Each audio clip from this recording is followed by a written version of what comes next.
ഇന്നത്തെ വീഡിയോ നമുക്ക് ചെറിയൊരു ചോദ്യത്തിലൂടെ തുടങ്ങാം.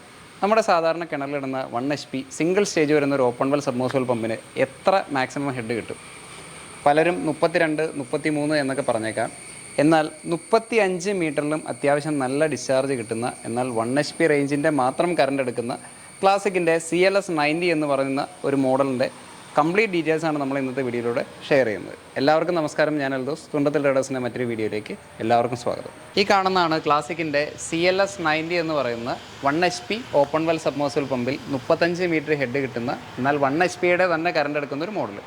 ഇത് 1 HPയുടെ കറണ്ട് തന്നെ എടുത്ത് പറയാനുള്ള കാരണം, പല കമ്പനികളും 35 മുതൽ 40 മീറ്റർ ഹെഡ് ഈ സിംഗിൾ സ്റ്റേജ് പമ്പിൽ കിട്ടുമെന്ന് പറയുന്നുണ്ട്.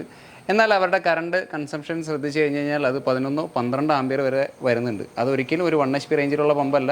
1 HP റേഞ്ച് എന്ന് പറഞ്ഞു കഴിഞ്ഞാൽ ആവറേജ് ഒരു ഓപ്പൺ വെൽ സബ്മേഴ്സിബിൾ പമ്പിൻ്റെ ഫുൾ ഓപ്പണിംഗ് മാക്സിമം 8 മുതൽ 9 ആംപിയറിന് വരെ ഉള്ളിൽ നിൽക്കണം. എന്നാൽ നമ്മൾ ശ്രമിക്കുന്നത് ഇത് 7.5 ആംപിയറിന് താഴെ നിർത്താൻ വേണ്ടിയിട്ടാണ്. അങ്ങനെ ഇതിന് സാധിക്കുമോ അങ്ങനെയുള്ള കാര്യങ്ങളെല്ലാം നമുക്ക് ടെസ്റ്റിങ്ങിലൂടെ തന്നെ കണ്ടെത്തണം. ഈ മോഡലിനെ മറ്റ് മോഡലുകളിൽ നിന്ന് വ്യത്യസ്തമാക്കുന്ന മെയിൻ അതിൻ്റെ എലമെൻ്റ് എന്ന് പറഞ്ഞു കഴിഞ്ഞാൽ, ഇത് 90 mm കോർ ലെങ്ത്തിലാണ് ഇതിൻ്റെ വൈൻഡിങ് വരിക.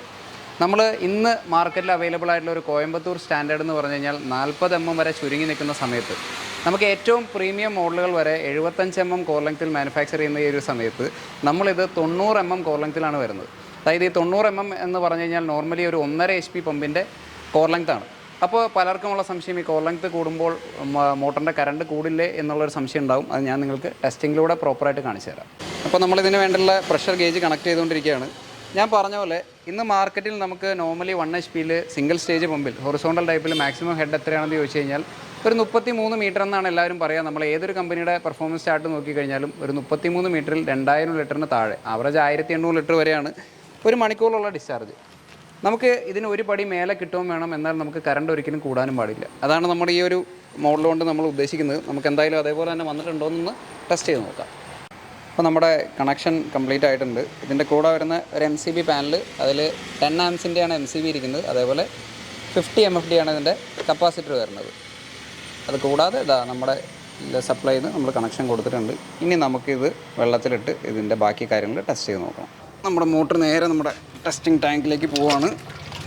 ഇതൊരു വാട്ടർ കൂൾഡ് പമ്പ് ആയതുകൊണ്ട് തന്നെ നമ്മൾ അതിൻ്റെ ഉള്ളിൽ വെള്ളം കാര്യങ്ങളൊക്കെ നിറച്ചു നമ്മുടെ ടെസ്റ്റിംഗ് ടാങ്കിലേക്ക് ഇട്ടു. ഇനി നമ്മൾ ആദ്യം നോക്കുന്നത് ഫുൾ ഓപ്പണിംഗ്. അതായത് ഇപ്പോൾ നിലവിൽ ഒരു 1/2 അടി മാത്രം ഉയരത്തിലേക്കാണ് നമ്മൾ കൊടുത്തിരിക്കുന്നത്. ഈ മോട്ടറിന് കിട്ടാവുന്ന മാക്സിമം ലോഡ് എന്ന് പറഞ്ഞു കഴിഞ്ഞാൽ ഈ ഒരു സമയത്താണ്. പക്ഷേ ഈ ഒരു മോട്ടർ ചെറിയൊരു പ്രത്യേകതയുള്ള മോട്ടറാണ്. അത് ഞാൻ എന്താണെന്ന് നിങ്ങൾക്ക് പറയാം. ആദ്യം നമുക്കിത് ഫുൾ ഓപ്പണിംഗ്, തീരെ ഹെഡില്ലാത്ത സ്ഥലങ്ങളിൽ മാക്സിമം ലോഡ് എന്ന് പറയുന്ന ഒരു സ്റ്റേജ്. അപ്പോൾ അതിൻ്റെ ഡിസ്ചാർജ് നിങ്ങൾക്ക് കാണാം. നല്ല ഡിസ്ചാർജ് ഉള്ളൊരു പമ്പാണ്. അപ്പോൾ ഹെഡ് കൂടിയ മോട്ടർ, ഒരു 35 മീറ്റർ ഹെഡിൻ്റെ 1 HP എന്ന് പറയാൻ നേരത്തെ എല്ലാവരുടെയും നോർമൽ ഒരു കൺസെപ്റ്റ് എന്ന് പറഞ്ഞു കഴിഞ്ഞാൽ ഇതിന് വെള്ളം തീരെ കുറവായിരിക്കും എല്ലാവരും ഒരു കൺസെപ്റ്റ്. നിങ്ങൾ കണ്ടറിയാം, ഇത് ആവറേജ് ഒരു 8000 ലിറ്ററിനടുത്ത് ഡിസ്ചാർജ് ഓൾറെഡി ഈ പമ്പിന് കിട്ടുന്നുണ്ട്. ഒരു നല്ല ഡിസ്ചാർജ് ഉള്ള മോഡലാണ്. എന്നാൽ ഈ സമയത്ത് ഇപ്പോൾ നല്ല വോൾട്ടേജ് ഉള്ള സമയമാണെങ്കിൽ, ഒരു 220 വോൾട്ടേജൊക്കെ ലൈനിലുള്ള സമയമാണെന്നുണ്ടെങ്കിൽ ഈ മോട്ടർ 7.5, 7.6 ആംപിയർ മാത്രമേ കറണ്ട് എടുക്കുന്നുള്ളൂ. ഈ ചെറിയ വോൾട്ടേജ് ഡ്രോപ്പ് ഉള്ള സമയത്താണെങ്കിൽ 7.6, 7.7 ആംപിയർ വരെ കറണ്ട് എടുക്കുന്നുണ്ട്. ഇനി ഞാൻ ആദ്യം പറഞ്ഞു, ഇത് ചെറിയൊരു പ്രത്യേകതയുള്ള മോഡലാണ്. ഇത് ഫുൾ ഓപ്പണിങ്ങിൽ ഉപയോഗിക്കുന്നതിനേക്കാൾ ചെറിയൊരു കറണ്ട് കൂടുതൽ ഇതിൻ്റെ ചെറിയൊരു ഹെഡിലേക്ക് വരാൻ നേരത്ത്, അതായത് ഒരു പ്രാക്ടിക്കൽ ഹെഡ്, നമ്മളിപ്പോൾ ഒരു സാധാരണ 8-10 മീറ്റർ ആഴമുള്ള കിണറിൽ നിന്ന് ഒരു 2 നിലയുടെ മുകളിലെത്തിയെന്ന് വിചാരിക്കുക, ഒരു 20-22 മീറ്റർ ഹെഡ് എത്തിയെന്ന് വിചാരിക്കുക. ആ ഒരു സമയത്തുള്ള ഇതിൻ്റെ ഡിസ്ചാർജും ആ ഒരു സമയത്തുള്ള കറണ്ട് കൺസംഷനും ഞാൻ നിങ്ങൾക്കൊന്ന് കാണിച്ചു തരാം. അപ്പോൾ ഞാൻ പറഞ്ഞ പോലെ ഈ മോട്ടർ നമ്മളിപ്പോൾ ഏകദേശം 25 മീറ്റർ ഹെഡിലേക്ക് നമ്മളിപ്പോൾ സെറ്റ് ചെയ്തിട്ടുണ്ട്. അതിൻ്റെ ഡിസ്ചാർജ് നിങ്ങൾ കണ്ടറിയത് ഒരു രക്ഷയില്ലാത്ത ഡിസ്ചാർജ് 25 മീറ്ററിലും കിട്ടുന്നുണ്ട്. എന്നാൽ ഈ ഒരു സമയത്തുള്ള പ്രത്യേകത, നമ്മൾ ആദ്യം കണ്ട 7.7, 7.6 ആംപിയറിൽ നിന്ന് ഒരു 0.2, 0.3 ആംപിയർ മേലോട്ട് വന്നിട്ടുണ്ട്. അതായത് ഇപ്പോൾ 7.9 ആംപിയർ. അതായത് നമ്മുടെ ഗേജിൻ്റെ അല്ലെങ്കിൽ നമ്മുടെ മീറ്ററിൻ്റെ ഒരു 0.1 എറർ നമ്മൾ മാറ്റി വെച്ച് കഴിഞ്ഞാൽ ഏകദേശം 7.8 ആംപിയറിൽ ഇത് വർക്ക് ചെയ്യുന്നുണ്ട്. അപ്പോൾ ആദ്യം കണ്ടതിൽ നിന്ന് ഒരു 0.3 ആംപിയർ മേലെ പോയി നമ്മുടെ 25 മീറ്ററിലേക്ക് വരാൻ തുടങ്ങി. ഇനിയുള്ള സംഗതി എന്ന് പറഞ്ഞു കഴിഞ്ഞാൽ ഇനിയും മേലോട്ട് പോയെന്ന് വിചാരിക്കുക. അതായത് ആവറേജ് ഒരു 30 മീറ്റർ ഹെഡിലേക്ക് പോയാൽ ഇനിയും കറണ്ട് താഴോട്ട് വരും. അതായത് ഫുൾ ഓപ്പണിങ്ങിൽ 7.6, 7.7 ആണെങ്കിൽ ഒരു 20-25 മീറ്ററിലേക്ക് വരാൻ നേരത്തെ അത് ഒരു 7.9, 7.8ലേക്ക് വരും. അതിനുശേഷം ഇനിയും നമ്മൾ മേലോട്ട് പോയി കഴിഞ്ഞാൽ ഇനിയും കറണ്ട് കുറയും. അത് നിങ്ങൾക്ക് കാണിച്ചു തരാം. ഇനി ആവറേജ് നമ്മളൊരു 30 മീറ്ററിൻ്റെ മേലേക്കുള്ള ഹെഡൊക്കെയാണ് നമ്മളൊന്ന് ചെക്ക് ചെയ്യാൻ പോകുന്നത്. ആദ്യം 30 സെറ്റ് ചെയ്യുക. ഇപ്പോൾ നമ്മൾ സെറ്റ് ചെയ്തേക്കുന്നത് ഒരു 30 മീറ്ററിലാണ് നമ്മൾ ഈ മോഡൽ സെറ്റ് ചെയ്തേക്കുന്നത്. ഈ സമയത്ത് കമ്പനി പറയുന്ന ഏകദേശം ഡിസ്ചാർജ് 4000-4500 ആണ്. നമുക്ക് വേണമെങ്കിൽ അതൊന്ന് മെഷർ ചെയ്ത് നോക്കാം. ഈ ഒരു ഡിസ്ചാർജ് കിട്ടേണ്ടതെന്ന് മെഷർ ചെയ്ത് നോക്കാം. ഇതിൻ്റെ പ്രത്യേകത ഈ സമയത്ത് എടുക്കുന്ന കറണ്ട് എന്ന് പറഞ്ഞു കഴിഞ്ഞാൽ വെറും 7 ആംസാണ്. അതായത് നമ്മൾ ആദ്യം പറഞ്ഞ 7.5 7.6 നിന്നൊക്കെ നേരെ താഴെ 7 ആംപിയറിലേക്ക് ആ കറണ്ട് താഴ്ന്നു എന്നുള്ളതാണ് അതിൻ്റെ പ്രത്യേകത. നോർമലി അങ്ങനെയാണ് വരിക. ഇനിയും മേലോട്ട് പോയി കഴിഞ്ഞാൽ ഇനിയും കറണ്ട് കുറയും. നമുക്ക് ജസ്റ്റ് വേണമെങ്കിൽ ഈ പറഞ്ഞ 30 മീറ്ററിൽ ഈ മോട്ടർ തരുന്ന വെള്ളത്തിൻ്റെ അളവ് ജസ്റ്റ് ഒന്ന് ചെക്ക് ചെയ്ത് നോക്കാം. കാരണം ഇതൊരു ഹൈ ഹെഡ് പമ്പ് ആയതുകൊണ്ട് ഒരുപാട് ലോ ഹെഡിൽ അളക്കുന്നൊരു കാര്യമില്ല. നിങ്ങൾക്ക് ഈ ഹൈ ഹെഡ് പമ്പ് ആയതുകൊണ്ട് ലോ ഹെഡിൽ ഉപയോഗിക്കാൻ പറ്റില്ല എന്നുള്ളൊരു സംഗതിയേ ഇല്ല. നിങ്ങൾക്കൊരു മോട്ടറിൻ്റെ അല്ലെങ്കിൽ ഒരു ബിൽഡിങ്ങിൻ്റെ കൺസ്ട്രക്ഷൻ്റെ ഇനീഷ്യൽ സ്റ്റേജ് മുതൽ നിങ്ങൾക്ക് ആ കൺസ്ട്രക്ഷൻ തീരുന്നത് വരെ ഒരേ പമ്പ് തന്നെ ഉപയോഗിക്കാം. താഴെ അടിച്ചു കഴിഞ്ഞാൽ ഒരുപാട് കറണ്ട് കൂടുതലെടുക്കില്ല. ഇനി നിങ്ങൾ എന്തെങ്കിലും ഫിൽറ്ററോ കാര്യങ്ങളോ വെക്കുകയാണെന്ന് വിചാരിക്കുക. പലർക്കും സംഭവിക്കുന്നതാണ്. സാധാരണ മോട്ടർ വയ്ക്കും, പിന്നെ ഒരു വെസൽ ഫിൽറ്റർ എന്തെങ്കിലും വെച്ച് കഴിഞ്ഞാൽ അതിൻ്റെ ലോസ് കഴിഞ്ഞ് മേലോട്ടെത്തുമ്പോൾ തീരെ കുറച്ച് വെള്ളം കിട്ടുള്ളൂ. അങ്ങനെ ഒരു ഫിൽറ്ററിൻ്റെ ലോസൊക്കെ മറികടക്കാൻ പറ്റുന്ന സുഖമായിട്ടുള്ള ഹെഡും പ്രഷറും ഈ മോഡലിനുണ്ട്. നമ്മളിപ്പോൾ ചെക്ക് ചെയ്യാൻ പോകുന്നത് ഏകദേശം 30 മീറ്റർ ഹെഡിൽ നമ്മുടെ ഈ 11 ലിറ്റർ നിറയാൻ ഈ മോട്ടർ എടുക്കുന്ന സമയമാണ്. നമ്മൾ ആദ്യം ടൈമർ സെറ്റ് ചെയ്തിട്ടുണ്ട്. ടൈമർ ഓൺ ചെയ്തു, മോട്ടർ ഓൺ ചെയ്തു. ഓക്കെ, അപ്പോൾ ടൈമർ ഓടിക്കൊണ്ടിരിക്കുകയാണ്. ഓൾമോസ്റ്റ് ഫില്ല് ചെയ്യാറായി. യെസ്, ഓഫ് ചെയ്തിട്ടുണ്ട്.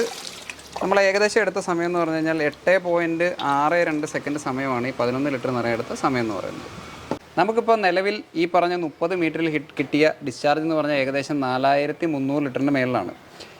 ഇനി ഇതൊരു നമ്മളൊന്ന് കൺസിഡർ ചെയ്ത് കഴിഞ്ഞാൽ, മറ്റു പമ്പുകൾ കൺസിഡർ ചെയ്ത് കഴിഞ്ഞാൽ 30 മീറ്ററിൽ 4000 ലിറ്ററിൻ്റെ മുകളിൽ കിട്ടുക എന്ന് പറഞ്ഞാൽ അത് വളരെ നല്ലൊരു ഡിസ്ചാർജാണ് ഈ 1 HP റേഞ്ചിനെ കമ്പയർ ചെയ്ത് കഴിഞ്ഞാൽ. ഇനി നമുക്കറിയേണ്ടത്, എല്ലാവരും പറയുന്നു 32 മീറ്റർ 33 മീറ്റർ വരെ സാധിക്കുമെന്ന് പറയുന്നു. നമുക്കിനി അളന്ന് നോക്കേണ്ടത് 35 മീറ്ററിൽ ഈ മോട്ടറിന് തരാൻ പറ്റുന്ന വെള്ളത്തിൻ്റെ അളവാണ്. അതൊരു ആവറേജ് ഒരു 1500 ലിറ്ററിന് മേലെ ഉണ്ടെങ്കിൽ തന്നെ നമുക്കതൊരു സക്സസ്ഫുൾ ഡിസ്ചാർജ് എന്ന് വേണമെങ്കിൽ പറയാം. കാരണം ഞാൻ പറഞ്ഞ പോലെ ഇപ്പോൾ നിലവിൽ 33 മീറ്ററിൽ ആവറേജ് 1800 മുതൽ 2000 ലിറ്റർ വരെയുള്ള പമ്പുകളേ ഉള്ളൂ ഈ കറണ്ട് റേഞ്ചിൽ നിർത്തിക്കൊണ്ട്. ഞാൻ എപ്പോഴും അത് പറയുന്നതിന് കാരണം പലരും 1.5 HP റേഞ്ചിൽ ഈ 1 HP നെയിം ലൈറ്റ് ഒട്ടിച്ച് കൊടുക്കുന്നുണ്ട്. അതുകൊണ്ടാണ് അത് എടുത്ത് പറയുന്നത്. അപ്പോൾ നമുക്കിനി 35 മീറ്ററിൽ ഈ മോട്ടറിന് 1500 ലിറ്ററിന് മേലെ വെള്ളം തരാൻ സാധിക്കുമോ എന്നുള്ളതുകൊണ്ടും കൂടി ചെക്ക് ചെയ്ത് കഴിഞ്ഞാൽ ഏകദേശം നമ്മുടെ ഇതിൻ്റെ ഒരു കൺക്ലൂഷനിലെത്താം. അപ്പോൾ നമ്മൾ കൃത്യമായിട്ട് നമ്മുടെ ഗേജ് 35 മീറ്ററിൽ സെറ്റ് ചെയ്തിട്ടുണ്ട്. ആ സമയത്ത് എടുക്കുന്ന കറണ്ട് എന്ന് പറഞ്ഞാൽ ഏകദേശം 5.8 ആംപിയറൊക്കെ കറണ്ട് എടുക്കുന്നുള്ളൂ. ഇനി ഇതാ നമ്മുടെ ടൈമർ നമുക്കൊന്ന് സെറ്റ് ചെയ്യണം. ഞാൻ ടൈമർ സെറ്റ് ചെയ്തു, മോട്ടർ ഓൺ ചെയ്തു. ഇപ്പോൾ 35 മീറ്ററിൽ ഇതിന് എത്ര ലിറ്റർ വെള്ളം തരാൻ സാധിക്കും എന്നുള്ളതാണ് നമ്മൾ ചെക്ക് ചെയ്തുകൊണ്ടിരിക്കുന്നത്. സ്വാഭാവികമായിട്ട് 30 മീറ്ററിൽ കിട്ടിയതിൻ്റെ നേരെ പകുതി വെള്ളമേ നമുക്കിപ്പോൾ കിട്ടുന്നുള്ളൂ. നമുക്കത് കാഴ്ചയിൽ അറിയാം, സമയം കൂടുതൽ എടുക്കുന്നുണ്ട്. ഓൾമോസ്റ്റ് നമ്മുടെ 11 ലിറ്ററിൻ്റെ ബക്കറ്റ് നിറഞ്ഞുകൊണ്ടിരിക്കുകയാണ്. ഓക്കെ, ഇതാ നിറഞ്ഞു. ഞാൻ ഓഫ് ചെയ്തിട്ടുണ്ട്. ഓൾമോസ്റ്റ് എടുത്ത സമയം എന്ന് പറഞ്ഞു കഴിഞ്ഞാൽ 21 സെക്കൻഡിനടുത്താണ് ഇപ്പോൾ എടുത്ത സമയം എന്ന് പറയുന്നത്. നമ്മുടെ ഇപ്പോഴത്തെ ടെസ്റ്റിങ്ങിൽ നമ്മൾ ചെക്ക് ചെയ്തതിൽ നിന്ന് നമുക്ക് 35 മീറ്ററിൽ കിട്ടുന്ന വെള്ളത്തിൻ്റെ അളവെന്ന് പറഞ്ഞു കഴിഞ്ഞാൽ ഒരു മണിക്കൂറിൽ 1864 ലിറ്റർ വെള്ളമാണ് കിട്ടുന്നത്. അത് ശരിക്കും കുറവ് ആണ്. കാരണം നമ്മൾ ടൈമർ ആദ്യം ഓൺ ചെയ്തതിന് ശേഷം മോട്ടർ ഓൺ ചെയ്യുന്നതുകൊണ്ട് ടൈമർ ആദ്യം ഓടി തുടങ്ങും. അപ്പോൾ സ്വാഭാവികമായിട്ട് നമുക്ക് കിട്ടേണ്ടതിൽ നിന്ന് ചെറിയ റീഡിങ്ങേ കിട്ടുള്ളൂ. അതൊക്കെ മാറ്റി വെച്ച് കഴിഞ്ഞാലും 1864 ലിറ്റർ വെള്ളം 35 മീറ്ററിൽ കിട്ടുന്നുണ്ട്. ശരിക്കും വേണമെങ്കിൽ ഇപ്പോൾ ഉള്ള ഏതൊരു മോഡലിനേക്കാൾ ഒരു പടി മേലെയാണ് നമ്മുടെ ഈ മോഡലിൽ നിന്ന് നമുക്ക് 100% പറയാൻ പറ്റും. നമുക്ക് കിട്ടുന്ന സാധാരണ മോട്ടറിന് കിട്ടുന്നതിനേക്കാൾ ഹെഡ് കൂടുതലും സാധാരണ മോട്ടറിനേക്കാൾ കിട്ടുന്ന ഡിസ്ചാർജ് കൂടുതലും, അതിനുപരി ഈ മോട്ടർ എടുക്കുന്ന കറണ്ട് കൺസംഷനാണ് നമ്മൾ ഞെട്ടിച്ചുകൊണ്ടിരിക്കുന്നത്. വളരെ ചെറിയൊരു കറണ്ടിൽ ഇത്രയും ഒരു ഹെഡിലേക്ക് ഇത്രയും ഒരു ഡിസ്ചാർജിലേക്ക് എത്തുക എന്ന് പറഞ്ഞു കഴിഞ്ഞാൽ ഒരു ചില്ലറ കാര്യമല്ല. നമ്മൾ ഇനി ചെക്ക് ചെയ്യാൻ പോകുന്നത് ഇത് 35 മീറ്റർ വരെ ഈ മോട്ടർ വെള്ളം തരുന്നുണ്ട്. അതിൻ്റെ മേലോട്ട് നമ്മൾ റെക്കമെൻഡ് ചെയ്യുന്നുണ്ടോ എന്ന് വെച്ച് കഴിഞ്ഞാൽ തീർച്ചയായിട്ടും റെക്കമെൻഡ് ചെയ്യുന്നില്ല. 35 മീറ്ററിന് മേളിൽ ഈ മോട്ടറിന് പ്രഷർ ജനറേറ്റ് ചെയ്യാൻ സാധിക്കുമോ, അതാണ് നമ്മൾ ചെക്ക് ചെയ്യുന്നത്. ജസ്റ്റ് അറിയാൻ വേണ്ടിയിട്ടൊന്ന് ചെക്ക് ചെയ്യുന്നേ ഉള്ളൂ. നിങ്ങൾ ശ്രദ്ധിച്ചറിയാം, ഈ മോട്ടർ ഓൾമോസ്റ്റ് 40 മീറ്ററിനടുത്ത് ഒരു 38, 39, 40 ആ ഒരു റേഞ്ചിൽ നിന്ന് വേണമെങ്കിൽ പറയാം. ആ ഒരു റേഞ്ചിലാണ് ഈ മോട്ടർ ഷട്ട് ഓഫ് ആവുന്നത്. ഈ മോട്ടർ ഈ റേഞ്ചിൽ ഷട്ട് ഓഫ് ആവുന്നതുകൊണ്ട് മാത്രമാണ് നമുക്ക് ഈ പറഞ്ഞ നമ്മൾ 35 മീറ്ററിൽ സെറ്റ് ചെയ്യാൻ നേരത്ത്, ഈ കാണുന്ന 35 മീറ്റർ സെറ്റ് ചെയ്യാൻ നേരത്ത് നമുക്ക് ഈ ഒരു ഡിസ്ചാർജ് കിട്ടുന്നത്. ഒരിക്കലും 35 മീറ്ററിൽ ഷട്ട് ഓഫ് ആവുന്ന ഒരു പമ്പിന്, അല്ലെങ്കിൽ 36 മീറ്ററിൽ ഷട്ട് ഓഫ് ആവുന്ന ഒരു പമ്പിന് 35 മീറ്ററിൽ ഇത്ര വെള്ളം തരാൻ സാധിക്കില്ല. നമ്മൾ അടുത്ത് ചെയ്യാൻ പോകുന്നത് നമ്മൾ ഈ മോട്ടറിനെ കംപ്ലീറ്റ് ഡിസ്മാൻഡിൽ ചെയ്യാൻ പോവുകയാണ്. ഇങ്ങനെ ഒരു മോട്ടർ ഉണ്ടാക്കുമ്പോൾ ഉള്ള പല ചലഞ്ചസ് എന്തൊക്കെയാണെന്ന് എനിക്ക് ഞാൻ പറഞ്ഞുതരാം. ഒന്ന്, നമ്മൾ 35 മീറ്റർ ഹെഡ് കിട്ടുന്ന ഒരു പമ്പെന്ന് പറയുമ്പോൾ 35 മീറ്റർ ഹെഡ് കിട്ടാൻ എളുപ്പമാണ്. പക്ഷേ പ്രശ്നം ഞാൻ പറഞ്ഞ പോലെ കറണ്ടാണ്. ഇനിയിപ്പോൾ നമ്മൾ 35 മീറ്ററിൽ കറണ്ട് കുറവുള്ള ഒരു പമ്പ് ഉണ്ടാക്കിയെന്ന് വിചാരിക്കുക. അതപ്പോൾ ലോ ഹെഡിലേക്ക് വരാൻ നേരത്തെ അത് ഓവർലോഡാകും. അപ്പോൾ ലോ ഹെഡിൽ ഓവർലോഡ് ആവാത്ത ഒരു പമ്പ് ഉണ്ടാക്കി കഴിഞ്ഞാൽ ആ ഒരു റേഞ്ച്, ആ ഒരു ഹെഡ് അത് അച്ചീവ് ചെയ്യണമെന്ന് യാതൊരു നിർബന്ധമില്ല. അല്ലെങ്കിൽ ലോ ഹെഡിൽ തീരെ ഡിസ്ചാർജ് കുറവ്, അല്ലെങ്കിൽ ഹൈ ഹെഡിലേക്ക് പോകുമ്പോൾ ഡിസ്ചാർജ് കുറവ്. ഇങ്ങനെ പല പല പല പല പ്രശ്നങ്ങളെ ഓവർകം ചെയ്തിട്ടാണ് നമ്മൾ ഈ ഒരു മോഡൽ ഉണ്ടാക്കിയേക്കുന്നത്. നിങ്ങൾക്കിപ്പോൾ ഇന്നത്തെ ടെസ്റ്റിങ്ങിലൂടെ മനസ്സിലായി. അതായത് ഈ മോട്ടർ തീരെ ഹെഡ് കുറഞ്ഞ് ഉപയോഗിച്ച് കഴിഞ്ഞാൽ കറണ്ട് കൂടില്ല, നല്ല ഡിസ്ചാർജ് ഉണ്ട്. ഒരു മീഡിയം റേഞ്ചിലേക്ക് വന്നു കഴിഞ്ഞാൽ കറണ്ട് വലിയ വേരിയേഷൻ ഇല്ല, നല്ല ഡിസ്ചാർജ് ഉണ്ട്. ഇനി മാക്സിമം ഹെഡിലേക്ക് പോയാലും കറണ്ട് തീരെ കുറവാണ്, നല്ല ഡിസ്ചാർജ് ഉണ്ട്. ഈ ഒരു സിസ്റ്റം അച്ചീവ് ചെയ്യാന്ന് പറഞ്ഞാൽ അത്ര ഈസി അല്ല. ഇത് നമുക്ക് ഒന്ന് ഡിസ്മാൻഡിൽ ചെയ്തിട്ട് ബാക്കിയുള്ള കാര്യങ്ങൾ നോക്കാം. അപ്പോൾ നമ്മുടെ മോട്ടർ നമ്മൾ കംപ്ലീറ്റ് ആയിട്ട് ഡിസ്മാൻഡിൽ ചെയ്തിട്ടുണ്ട്. ഇത് ഏകദേശം ഒരു 1.5 മാസമായിട്ട് പല ടെസ്റ്റിങ്ങും ഓൾട്രേഷനൊക്കെ നടത്തി വരുന്ന മോട്ടറായിരുന്ന ഒരു പുതിയതിൻ്റേതായിട്ടുള്ളൊരു ഭംഗി ഇതിന് ഉണ്ടാവണമെന്ന് നിർബന്ധമില്ല. ഇനിയിപ്പോൾ നമുക്ക് ഡൂമിൽ നിന്ന് തുടങ്ങിക്കഴിഞ്ഞാൽ ഇതിൻ്റെ ഫ്രണ്ട് കേസിങ്ങിൻ്റെ ഇന്നർ ഭാഗം, അതായത് നനവ് വരുന്ന വെറ്റ് പാർട്സുകളെല്ലാം PU കോട്ടിങ് ചെയ്ത് നല്ല വൃത്തിയിലാണ് ചെയ്യാൻ ഉദ്ദേശിക്കുന്നത്. അതേപോലെ തന്നെ നമ്മുടെ ഇമ്പലർ, ഇതൊരു നൊറൈൽ ഇമ്പലറാണ്. ഇതിൻ്റെ ഓഡിയോ, ഇതിൻ്റെ വെയിൻ ഗ്യാപ്പോ ഒന്നും നമ്മൾ ഇവിടെ പറയാൻ ഉദ്ദേശിക്കുന്നില്ല. ഇതൊരു നൊറൈൽ ഇമ്പലറാണ്. മാക്സിമം ഗ്ലാസ് ഫിൽഡ് ആയിട്ടുള്ള ഏറ്റവും നല്ല ക്വാളിറ്റിയുള്ള ഒരു ബ്രാൻഡഡ് കമ്പനിയുടെ ഇമ്പലറാണെന്ന് മാത്രം പറയാം, കാരണം അത് കോപ്പി ചെയ്യാൻ സാധ്യത ഉള്ളതുകൊണ്ട് തന്നെ. ഇനി നമ്മൾ റോട്ടറിലേക്ക് വന്നു കഴിഞ്ഞാൽ ഇതിൻ്റെ റോട്ടറും PU കോട്ടിങ് ചെയ്ത് നല്ല വൃത്തിയിലാണ് ചെയ്തേക്കുന്നത്. ഈവൻ നമ്മൾ വെള്ളം ഒഴിക്കുന്ന ഉള്ളിൽ വെള്ളം കെട്ടി നിൽക്കുന്ന ഭാഗം വരെ PU കോട്ടിങ് ചെയ്തിട്ടാണ് വരുന്നത്. ഇനി ഇതിൻ്റെ ബുഷ് നോക്കിക്കഴിഞ്ഞാൽ LTB4 ആണ് ബുഷ് വരുന്നത്. കാർബൺ വേഴ്സസ് SS ആണ് ഇതിൻ്റെ പാഡ് വരുന്നത്. ഇനി ഇതിൽ മാത്രമായിട്ട് നമ്മൾ സ്പെഷ്യലായിട്ട് ചെയ്തേക്കുന്ന ഒരു കാര്യം എന്ന് പറഞ്ഞു കഴിഞ്ഞാൽ നമ്മുടെ ബുഷിൻ്റെ ലൂബ്രിക്കേഷനായിട്ട് നമ്മൾ അതിന് ഓൾറെഡി ഗ്രൂ കൊടുത്തിട്ടുണ്ടാവും. എന്നാൽ ആ ഗ്രൂവിന് ഉള്ള ലൂബ്രിക്കേഷനായിട്ട് നമ്മൾ അഡീഷണലായിട്ട് 2 ഹോളുകൾ കൊടുത്തിട്ടുണ്ട്. അപ്പോൾ അതിൻ്റെ വെള്ളം ആ ഗ്രൂവിൻ്റെ ഉള്ളിൽ കൂടെ സർക്കുലേറ്റ് ചെയ്യുന്ന വഴി നമ്മൾ ബുഷിന് നല്ല ലൂബ്രിക്കേഷൻ കിട്ടും. അതിൻ്റെ വെയർ ആൻഡ് ടയർ ഒക്കെ മാക്സിമം കുറഞ്ഞിരിക്കും. ഇതേപോലുള്ള ചെറിയ കാര്യങ്ങൾ നമ്മൾ ശ്രദ്ധിച്ചിട്ടാണ് ഈ മോട്ടോർ മാനുഫാക്ചർ ചെയ്തിരിക്കുന്നത്. ഇനി നമ്മൾ അടുത്തത് മോട്ടറിൻ്റെ വൈൻഡിങ്ങിലേക്ക് വന്നു കഴിഞ്ഞാൽ 90 mm ആണ്. അതായത് ഏകദേശം ഒരു 1.5 HP വൈൻഡിങ് ആണ് ഇതിൽ കൊടുത്തേക്കുന്നത്. ഇനി വൈൻഡിങ് കൂടിയോണ്ട് കറണ്ട് കൂടും എന്നുള്ളൊരു ചിന്തയെ വേണ്ട. നമ്മളിത് വളരെ കറണ്ട് കുറഞ്ഞൊരു മോട്ടറായിട്ട് തന്നെയാണ് ഇറക്കിയിരിക്കുന്നത്. ഇനി ഇതിൻ്റെ സ്റ്റേറ്ററും നമ്മൾ PU കോട്ടിങ് ചെയ്തിട്ടുണ്ട്. ബാക്ക് സൈഡിലെ ബുഷും പാഡും നോക്കിക്കഴിഞ്ഞാൽ കാർബൺ വേഴ്സസ് SS തന്നെയാണ്. സെയിം സിസ്റ്റം തന്നെയാണ് ഫ്രണ്ടിലും ബാക്കിലും ആയിട്ട് കൊടുത്തിരിക്കുന്നത്. ഇനി ഇതിൻ്റെ ഫാസ്റ്റ്നെസ്സിലേക്ക് വന്നു കഴിഞ്ഞാൽ ഇതിൻ്റെ സ്ക്രൂ, നെറ്റ് ബോൾട്ട് സാധനങ്ങളെല്ലാം ഒന്ന് നമ്മളൊരു ഇൻ്റർനാഷണൽ സ്റ്റാൻഡേർഡ് പോലെ LNG ആയിട്ടാണ് ഫാസ്റ്റ്നെസ് എല്ലാം ഉപയോഗിച്ചേക്കുന്നത്. പിന്നെ അതെല്ലാം സ്റ്റെയിൻലെസ് സ്റ്റീലാണ് വരുന്നത്. ഷാഫ്റ്റും സ്റ്റെയിൻലെസ് സ്റ്റീലാണ്. ഈ റേഞ്ചിലുള്ള മറ്റ് പമ്പുകൾക്ക് ഇല്ലാത്തൊരു പ്രത്യേകതയാണ് ഈ കാണുന്നൊരു ബാക്കിലായിട്ട് കൊടുത്തിരിക്കുന്ന ഒരു ഡയഫ്രം എന്ന് പറയുന്നത്. അതായത് ഇതിൻ്റെ ഉള്ളിൽ വരുന്ന വേപ്പർ പ്രഷറിനെ മാനേജ് ചെയ്യാനായിട്ട്, അതായത് എക്സ്പാൻഡ് ചെയ്യാനും കോൺട്രാക്ട് ചെയ്യാനൊക്കെ സാധിക്കുന്ന ഒരു ഡയഫ്രമാണ് ഇതിൻ്റെ ബാക്കിലായിട്ട് കൊടുത്തിരിക്കുന്നത്. അപ്പോൾ നിലവിൽ മാർക്കറ്റിൽ ഇങ്ങനെ ഒരു മോട്ടർ ഉണ്ടോ? നിലവിൽ മാർക്കറ്റിൽ ഇങ്ങനെ ഒരു മോട്ടർ ഇല്ല. ഇത് ഏകദേശം 2 ആഴ്ചയ്ക്ക് ശേഷമാണ് നമ്മൾ ലോഞ്ച് ചെയ്യാൻ ഉദ്ദേശിക്കുന്നത്. അതിൻ്റെ പ്രൊഡക്ഷൻ വർക്കുകളെല്ലാം നടന്നുകൊണ്ടിരിക്കുന്നേ ഉള്ളൂ. ഇനി ഇതിൻ്റെ ഏകദേശ പ്രൈസ് റേഞ്ച് ഒരു 11,000 രൂപയ്ക്ക് ഉള്ളിലാണ് നമ്മൾ ഇതിൻ്റെ പ്രൈസ് റേഞ്ച് ഉദ്ദേശിക്കുന്നത്. അത് തീർച്ചയായിട്ടും മാർക്കറ്റ് റേറ്റിൽ നിന്ന് കിട്ടുന്ന മറ്റു മോഡലിനേക്കാൾ പ്രൈസ് കൂടുതലാണ്.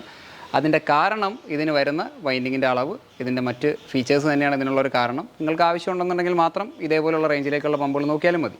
അതായത് നിങ്ങളുടെ ഇപ്പോഴുള്ള മോട്ടറിൻ്റെ ലിമിറ്റേഷൻ എന്തൊക്കെയാണ് എന്ന് മനസ്സിലാക്കിയിട്ടാണ് നമ്മൾ ഈ പമ്പ് ഇറക്കിയേക്കുന്നത്. ലോ ഹെഡിൽ ഉപയോഗിക്കാം, ഹൈ ഹെഡിൽ ഉപയോഗിക്കാം. ലോ ഹെഡിൽ അടിച്ചു കഴിഞ്ഞാൽ ഓവർലോഡ് ആവാത്ത മോട്ടറാണ്.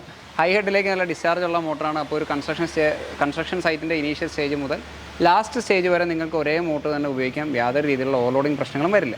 അതാണ് ഇതിൻ്റെ ഒരു മെയിൻ പ്രത്യേകതയായിട്ട് നമ്മൾ എടുത്തു പറയുന്നത്. അപ്പോൾ CLS 90 എന്ന് പറഞ്ഞ ഈ ഒരു മോഡലിനെ കുറിച്ചുള്ള കംപ്ലീറ്റ് ഡീറ്റെയിൽസ് നിങ്ങൾക്ക് മനസ്സിലായി, വ്യക്തമായി എന്ന് ഞാൻ വിശ്വസിക്കുന്നു. ഇതേപോലെയുള്ള കൂടുതൽ എക്സ്പീരിയൻസും മോട്ടറൊക്കെ പരിചയപ്പെടാനായിട്ട് തുണ്ടത്തിൽ ഇടസ് എന്ന ഞങ്ങളുടെ ചാനൽ സബ്സ്ക്രൈബ് ചെയ്യുക. വീഡിയോസ് എല്ലാം ഇഷ്ടപ്പെടുന്നുണ്ടെങ്കിൽ ലൈക്ക് ചെയ്യുക, ഷെയർ ചെയ്യുക, സപ്പോർട്ട് ചെയ്യുക.